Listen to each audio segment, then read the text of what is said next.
Welcome! Well, Tony Heller's done it again. He's created a new video claiming that he's managed to drown one of the icons of global warming.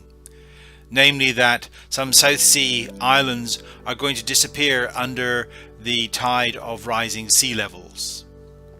So let's see exactly what his arguments are and where the fallacies lie. His video is really about sea level rise and its effect on the little island chain of Tuvalu, which is in the South Pacific. Once again, he builds his case relying on 20-year-old articles from various newspapers and magazines, and even refers to a BBC documentary called South Pacific. He starts off by quoting a newspaper headline that says, "Sinking Pacific Island is actually getting bigger, study finds." The study apparently shows that the island is getting bigger despite sea level rising at 3 times the global average. That in and of itself is pretty weird. But it's made yet more strange by some data that he shows us from the Permanent Service for Mean Sea Level, which is an organisation in the UK for Tuvalu. And then in the bottom left hand corner of this page that he shows us is the tide gauge data, which he claims shows no increase in sea level. So to summarize, we have a Pacific island that is supposed to be sinking is getting larger.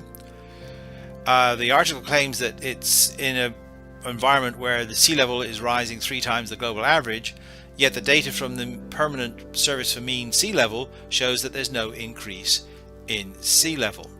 There's something pretty weird going on here. So what on earth is happening? I see 4 main possibilities. The islands are rising, or sea level isn't rising, maybe it's falling, or something else is happening that we haven't considered yet, or some combination of the above. Let's go back to this chart in the bottom left hand corner of the Tuvalu data and blow it up a bit. Now, a real scientist wouldn't just say it doesn't look as though there's any change in the mean sea level. They'd actually do the analysis of this data, and it wouldn't take very long because you can actually download the data very easily, see just to the right of the plot. So that's what I did. Now here's the data plotted on a much larger scale.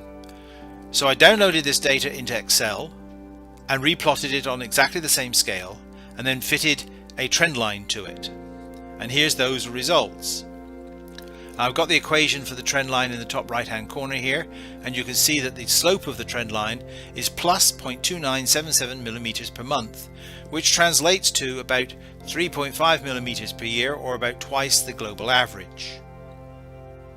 He claims to be some sort of scientist, yet he should know that you can't really eyeball a trend when there's so much noise on it. Here, the annual variation is much larger than the trend.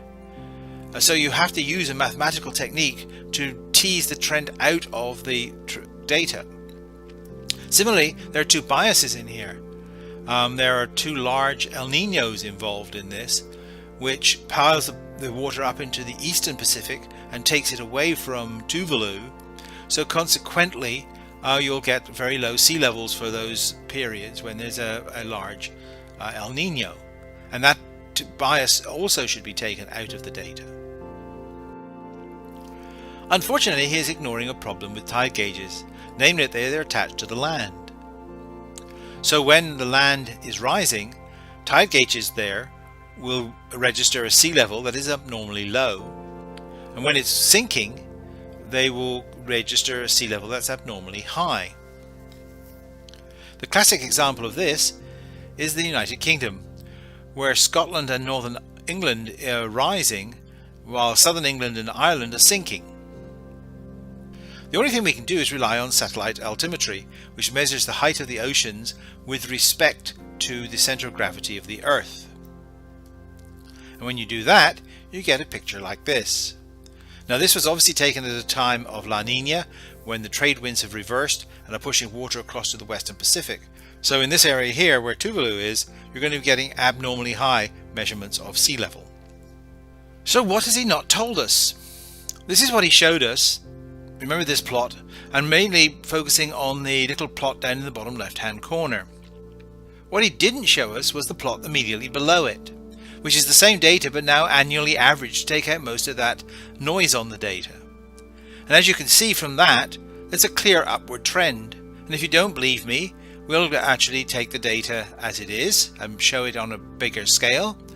And when you ignore the two El Niños that are in here, you can see that there's a distinct upward trend in the data, and it's the same as the trend that I analyzed before. So his statement that there was no change in the sea level at Tuvalu is a deliberate lie. He knew that there was and hid the data from you. Now, he did this very same thing in the last video that I talked about. So this is a thing that he seems to do as a matter of course, and this is not scientific. So my thesis here is he has no scientific training whatsoever, or at least is ignoring it. So what about this paper that he was quoting? What does it say? Well, rather than go to newspapers and read what their interpretation of the paper is, which is often faulty, or go to blogs that interpret it one way or the other, which is often biased, I went and actually read the paper itself. It's called Patterns of Islands Change and Persistence Offer Alternative Adaptation Pathways for Atoll Nations by Kench, Ford and Owen in Nature Communications, published in February of 2018. Is it a vast expose on UN fraud about sinking islands? No, it isn't at all. It's about mitigation techniques for island nations when faced with sea level rise. Well, what are islanders supposed to do in the face of rising sea levels? Should they flee the islands or fight sea level rise? The government in Tuvalu has changed. The original policy was evacuation, to buy land on other islands and settle their population there. But that policy has been put on hold by the new government. They're trying various mitigation techniques. They're building seawalls. They're dredging sand from the deep ocean and dumping it near the seashore to build up the size of the dunes around the islands. They're dumping rocks offshore to stabilize that sand and to encourage more sand to yet build up. They're attempting to mitigate the problems with reefs that are dying because of warming sea levels and also from damage by ships. Now, all four of these techniques will apparently increase the size of the islands. The question is, will it work? And nobody knows the answer to that question as yet. Contrary to what Heller would have you believe, there are still problems in paradise. There is still flooding at high tide. Salt water is invading the aquifer, so there's less fresh water available. That's causing problems with soil fertility as well. The corals are bleaching because of the high temperatures. And also ships are destroying the reefs with fishing and also just hitting them periodically. So the troubles for these islands is not over, and still sea level is rising. The mitigation techniques that they're using are costing billions of dollars. That money at the moment is being supplied by the Saudis, who want to build a military base on some of the islands to help protect their oil tankers from pirates from Indonesia. But how long will that last, and still will these techniques work? In which case we're back to rising sea levels again. Well, to summarize, the initial point that Heller made, that sea levels weren't rising at Tuvalu, was apparently a complete fabrication. His quoting of this article that's supposed to counteract the hype of the previous articles is also false, because the scientific paper concerned does not talk about sea level rise and islands growing. It actually talks about mitigation techniques that are growing the islands, but we don't know whether those techniques are going to work.